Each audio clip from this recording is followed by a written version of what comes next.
Live Rishikesh को। और पहले तो गठबंधन की जो राजनीति है वो समझना बहुत जरूरी है। सीट शेयरिंग को लेकर आखिर बात पहुंची कहां तक, ऋषिकेश बताइए।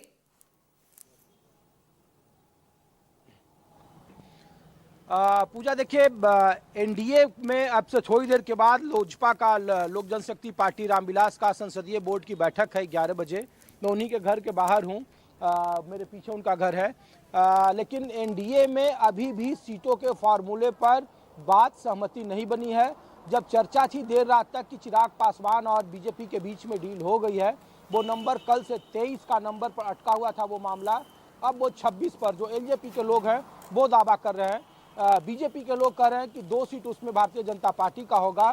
तो ये भी नंबर बता पाना मुश्किल है, लेकिन 25 या 26 के आसपास ये डील लगभग तय हो गई है।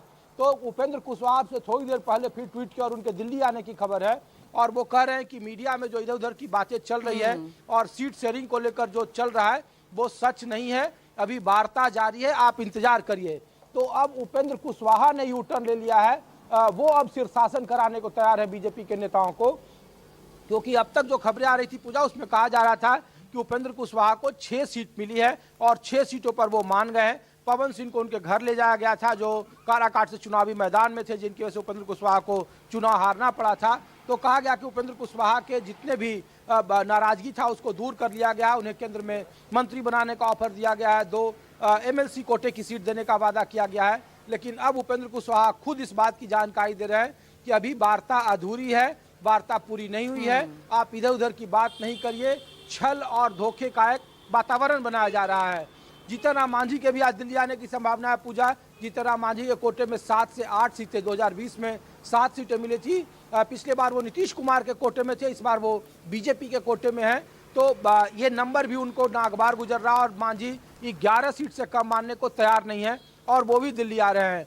तो नामांकन का दूसरा दिन है और एनडीए के भीतर सीटों को लेकर अभी भी कसमकस जारी है। ये कहना मुश्किल है कि भारतीय जनता पार्टी क्या 101 सीटों पर लड़ेगी, 100 से नीचे लड़ेगी, जेडीयू क्या 102 सीटों पर लड़ेगी, 105 सीटों पर लड़ेगी, क्योंकि चर्चा थी पूजा की कल रात तक में कि जनता दल यूनाइटेड 102 सीटों पर लड़ेगी, बीजेपी 101 पर, 26 के आसपास एलजेपी, 6 सीटें उपेंद्र कुशवाहा की पार्टी और 7 से 8 सीटें जीतन राम मांझी की पार्टी। 243 का आंकड़ा इस तरीके से पूरा हो रहा था, लेकिन उपेंद्र कुशवाहा अब भी नाराज हैं।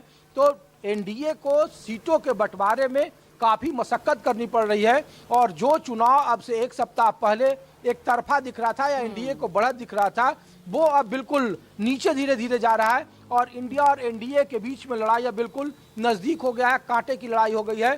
2020 जैसा चुनावी माहौल है, जबकि एलजेपी एनडीए से अलग हटकर चुनावी मैदान में उतरे थे।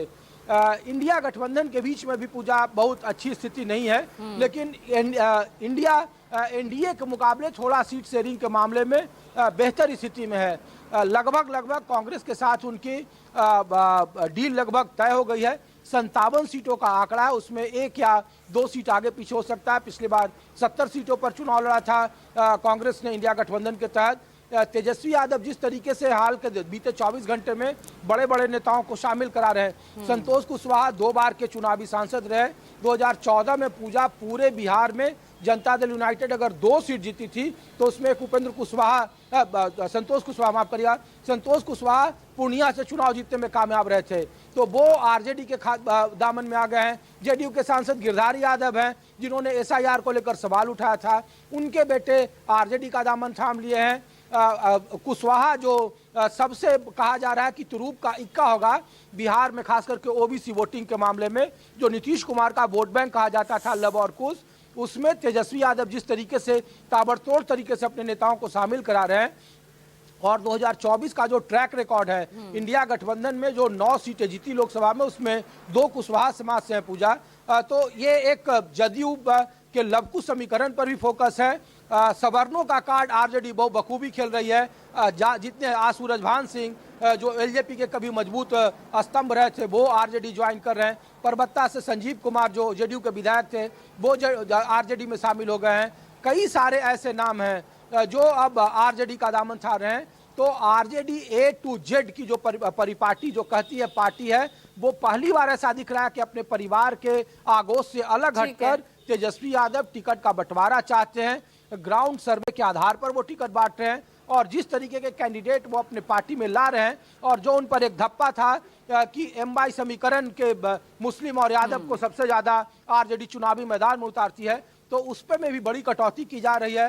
कई सारे सिटिंग विधायकों का टिकट काटा जा रहा है, तो आरजेडी भी फूक फूक कर कदम उठा रही है और एक नया प्रयोग कर रही है। तो सहनी एक इंडिया गठबंधन की सबसे कमजोर कड़ी है। तो वैसे कहने की लड़ाई जो है इस बार बहुत ही करीबी है और इसलिए सभी बहुत ही फूक फूक कर यहाँ पर कदम रखते हुए नजर आ रहे हैं। अपने